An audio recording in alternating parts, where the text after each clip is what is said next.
Greetings and welcome back to Imperium Galactica. It's just about time for Dante to turn the corner now, finish the expansion, and move forward with some practical steps building up towards the final war with the Dargslan. So we're going to be getting into that.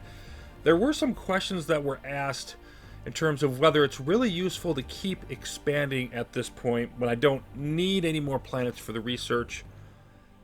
Should I be building up the military now instead of continuing to wait on that to invest in colonization?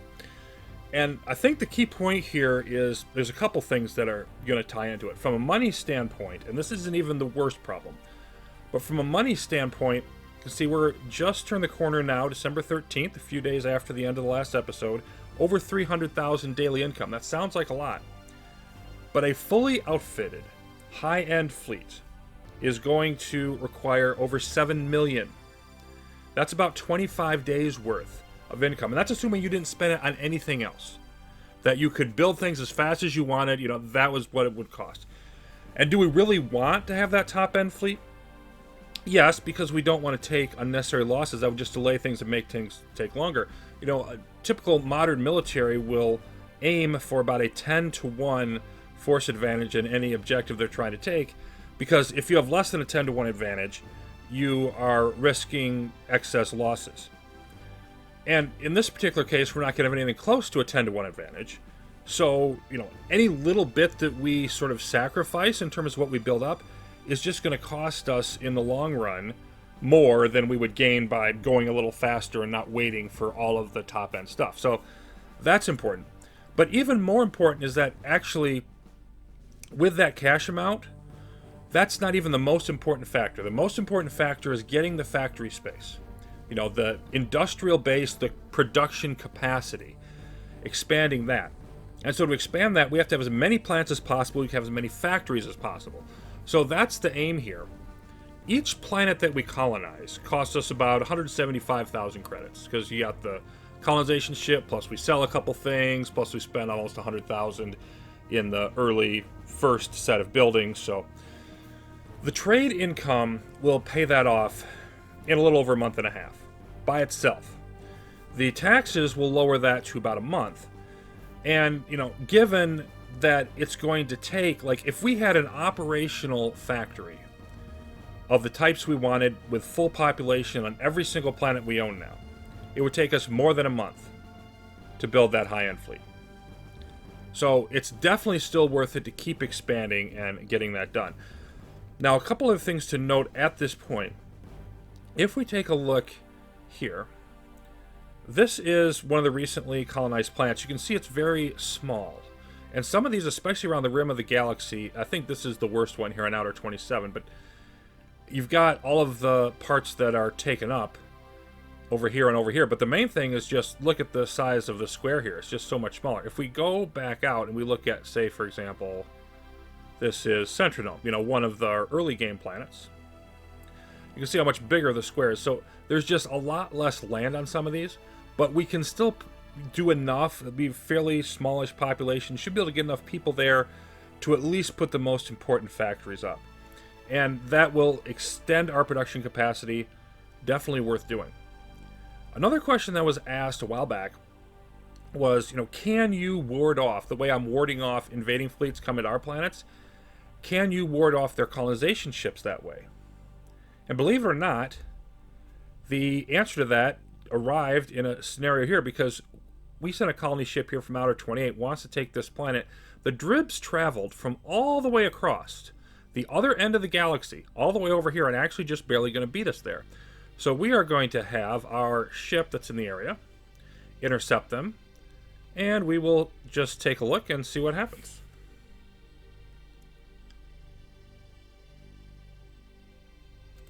Okay, so they have their colony ship. We have our ship. What are they going to do? Well, they're actually approaching us. Reason being, they actually do have, I'm on our ship, not theirs, but you can see they do have 15 firepower. They've got a laser of some kind. I'll just tell them to turn around or else. Come and get me, scum. Okay, that's not working, clearly. Alright. So we have to retreat.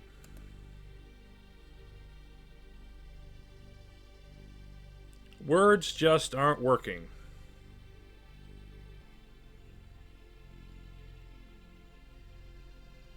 And in this scenario, they just keep right on going. And they take the planet. So we can turn around their entire battle fleets with a tactic that doesn't phase a colony ship with a single laser. So anyway, I do have to reroute this ship now. I would have liked to get that planet, but the Dribs narrowly beating us to it. 3 days later, it's now December 16th, and we're just about exactly 3 weeks into Grand Admiral rank, and we've reached a very key turning point. And that is, we are about to finish our final colonization ship, which we're aiming to send here to Andromeda 5, Neptoplasm.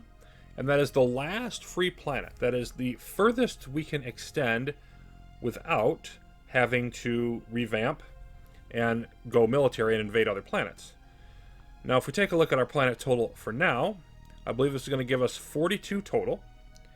And if you look at the numbers, that's a little less than half of the galaxy. Now, with those 42, let's assume that we were able to build factories on all of them, and there was enough population on all of them to run those factories full stop. And of course, it's not going to happen for a while. At that rate, it would take just under a month to build all the weapons we need for a high-end fleet. It's the weapons, the weapons, the weapons, the weapons. The weapons are what matter, because you're going to need more factory time for the weapons than we will need for the ships and for the equipment combined. 4 times that much. You know, it's all about the guns and the tanks and the missiles and the bombs and all of those things. With that in mind, now that I've got the last colony ship out, I'm going to invest the money. I actually already have. I had a pretty good amount of money. I had almost $500,000 when I got to this day. So I've spent that, and we're lowering our research now, because all we have left is the Cruiser 3 and the Flagship 3, the 2 high-end ships, the Kraken and the Kahudri. So I'm going to lower that research down to the minimum until we have spare money, which will happen. We are actually going to have a surplus of money here towards the end of the game. We just got to get our infrastructure set up first. So in addition to our, we have 13 of those. We have 11 weapons factories, and we need to repair the one. I think it's on Garthog 1, if I remember correctly. Let's go pop down to see that. Got to remember where Garthog 1 is. I'll just take the planet list. It's a faster way to get there. Okay. So, yeah, there's a weapons factory here that needs to be repaired. So that'll get that up to 11 fully operational factories. And I was able to build 13 more. Plus, some of them needed power to supply them and all that. So that's going to, within just over a day, we'll have doubled, effectively, our weapons output. And that's good, but that'll only make 24 out of 42 planets that we're going to have. So it's only a little over halfway there. We need to keep investing, keep building that up. And I'm going to switch to a day-by-day approach, as we're going to have really a lot of daily decisions to make now at this point. But I'm building 8 Meson guns. They're going to take the longest to build. They just have a high build time compared to their cost, which means we're conserving more of the money to build up those factories, is the point. And so as quickly as we can, we're going to max out our weapons factories, even on planets that don't have the population to fully supply them. Because even if they're producing a little bit, that's better than them producing none. And what's going to limit us in terms of when we can go attack is, in fact, the amount of weapons that we can produce. That's what's going to make it take longer. Then there is also the issue of the Dargslan, which lended itself to the title of this episode. Because they have, about a day before this, they started some interesting behavior. And we're just going to take this forward a bit, and we're going to watch this fleet right here. Watch what it does. So it's flying over this way, and then it turns around, and then it sits here, then it moves forward more over this way. And what this is doing is it can't decide where to go. It's trying to attack our planets. But it's looking for one that's unguarded, and it's having trouble finding it. So it just kind of moves around, and then it just, okay, now something, maybe it wants to go to Garthog 5, and it just sits in space. And then it's like, well, maybe I'll go here, maybe I'll go there. So it's sort of, we're dancing with the Dargslan, if you will. And this is kind of annoying for me to have to keep moving my fleets around and juggle them. But at the same time, as long as it doesn't want to press the issue, like it's looking for an undefended target, then we're actually stalling them from using that fleet to attack anymore. So that's, I don't know what it is. But I'm imagining it's either probably a small fleet, or they just are determined to attack me and don't want to go attack anyone else. I'm not sure which way that's going, what the AI routine is, but it's definitely a different approach than we've seen from any of the hostile fleets so far. Another complication has been we get notified of an attack when it enters our radar range. Well, we now have, like, for example, the Eclipse over here, this has hit me a few times, hit me with the Free Nation Society, and one of the other, I think the Yacombs. We have radar range extending to some of their worlds, so they'll just go back to their world and they'll refit, and they'll go after one of my planets, and it won't notify me that they're coming. So that's been a difficult issue to deal with on that front, because I've got to constantly keep my eye on them. But it's just the way things are going to be until we get our military up and running where it needs to be. So, next day, this Dargslan fleet is still hanging out here, doing whatever. I think this fleet is actually coming over to attack us. But the rest of these are just sort of flying around. And, you know, our progress on the production, we did get 7 of the Meson guns done. And then we're going to want to go up to about 18 of them more today, because we're going to have all of those extra weapons factories. One on Garthog 1's almost repaired. And we're going to essentially have doubled our production capability. But it's going to take, after that big boost in just over 24 hours, it's going to take more to get the rest of the way there. Partly because we've still got some more building to do on the colonies. If we look at Andromeda 5 here, this one is we landed there, and we're not going to be getting too far with it. This one, we're going to have to build up their buildings on there today. And then plus we're going to also want to put up a military spaceport. That's going to take some more money. So we really don't have, we have very limited amount to spare, and didn't get very far today in terms of building more weapons factories. That's just going to have to wait till we get a little more money and we get some more of these final colonies set up. The 17th was not a great day on multiple fronts. First of all, we have another new tactic that we're seeing in the enemies. For the first time that I've ever seen it, they're actually attacking one of our fleets here. Free Nation Society. And normally they just go after planets and ignore your fleets, but not always the case. One of our cruisers minding its own business, and of course will retreat as usual. But if they continue to get more aggressive, we could eventually have a problem.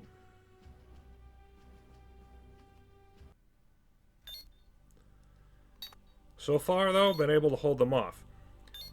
Worse, we have what's going on the diplomatic front. You might notice we seem to be missing somebody here. Of course, we've got the usual threat to ignore.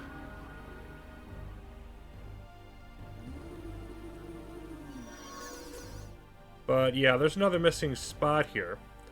Our best ally, the Morgath, have been destroyed. And you can imagine there's probably some very nervous people now at the Admiralty, wondering if they put the right person in charge, if the android has flaws in his programming. Because from that perspective, from the outside perspective, we're not fighting back yet, and our best ally is gone. Alliance of Free Traders isn't going to do much.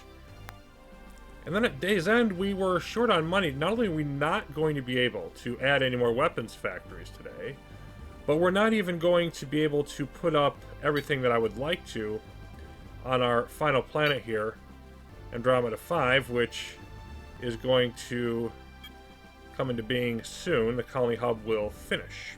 We had a bunch of extra expenses. Jeplus needed a water evaporator, just one of those where a bunch of expenses cluster themselves into one particular day. But that's just, another day's delay, due to how everything happened to work out, in getting our buildup going. More of the same for the balance of the 18th. Next day arrives. Dargslan continue to be all up in our business. One of these is still hanging around, the other one's passing through. Got Association of Free Traders, still the only ally that we have that's free and still doing something. Free Nation Society, a couple of fleets coming through. I think this one might just be passing through, but I'm pretty sure this one's headed for Garthog 1. We're about to intercept it. Get to that in a bit. The Dribs are floating around up here. We've seen the Sullups about. Fought off an attack from the Eclipse, and then they sort of went away, but they're still here, so yeah, plenty of activity on that front. And also very similar in terms of we continue to have just a glut of investment required on other planets. But we did get everything set up now on our new Andromeda colony. So that part of it, that initial investment, that's in the rearview mirror. Then we're continuing to crank out 16 Meson guns a day. I mean, it looks like a lot with almost 40 of them in, but that's like 2 cruisers worth. So it's a nice start, but that's all it is. And of course, this is taking up, you can see the price here, between 60 and 70,000 credits a day, which means less investment. We did get 2 more weapons factories going, but I'd really like to be able to be building more than that daily and get this snowball rolling a little faster. Hopefully we'll get through these expenses, be able to do that. Now, back over here, we need to practice the art of the intercept and just knock out this fleet. This is just a fighter. And I think we're going to be using mostly fighters now at this point when we can. I'm going to drop this down. I just needed to get it a little bit more lower and in line. And these engagements are becoming a little bit more hazardous.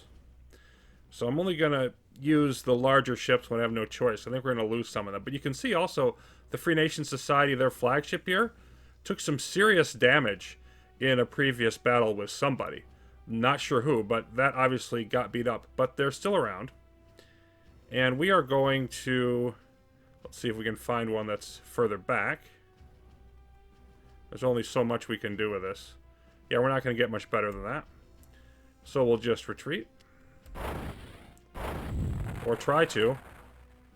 You see, their missiles taking care of our fighters quite effectively now. And in fact, they're powerful enough to even pose a serious threat to our unarmed and unarmored destroyers and cruisers. So, getting a little more hazardous there. That was to be the last of the hostile action for December 19th.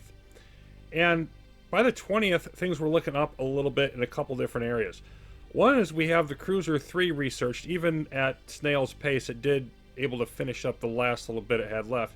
And you can see the difference between the Kahudri here. You can see the description here. We can ignore the advanced drive systems. Obviously, that's governed by our hyperdrive, but the rest of this is pretty much as it is. It is definitely the most feared cruiser in our arsenal. You'll see the difference between the Thunder and the Kahudri. One of them looks sleek, modern, and capable, and the other one looks like a brick with engines, basically. So we've come a long ways. And then we're beginning work on the final project, the Kraken. Now, you can see the time here. At this minimal speed, which we will accelerate from eventually, this would take about 37 days or so. And it's still costing us some. Like, it's still going to cost us a few hundred credits a day to get it done at that speed. On the production front, we do have a couple of minor power issues at the moment that are being dealt with, which is why we are slightly below the 24,000 here. But we're about to get 2 more online that we built yesterday, and then we'll be able to build 5 more today. It gets us up to 31. And more importantly than that number, which puts us at about 3/4 of the planets having weapons factories, is that that's all of the planets, plus 1 or 2, that have the population to fully run a weapons factory. So the additional ones we get in are not going to be getting us as much benefit. So we're most of the way there on the weapons factory infrastructure at this point. Now, we could start building the Kahudri cruisers. I don't want to actually do that. I want to go with flagships first, because long-term my plan is to hit some of perhaps the more vulnerable planets that the enemy has while we are building up to an actual full fleet. You know, we might be able to do some hit and run and seize planets with just flagships and ground vehicles. We'll get to that later. But I think at this stage, I'm going to do the rest of the weapons factory build-up off-screen. And then we'll return next episode with the next stage in the build-up. So progress is slow, but it is coming. Thanks for watching, everyone. More Imperium Galactica will continue.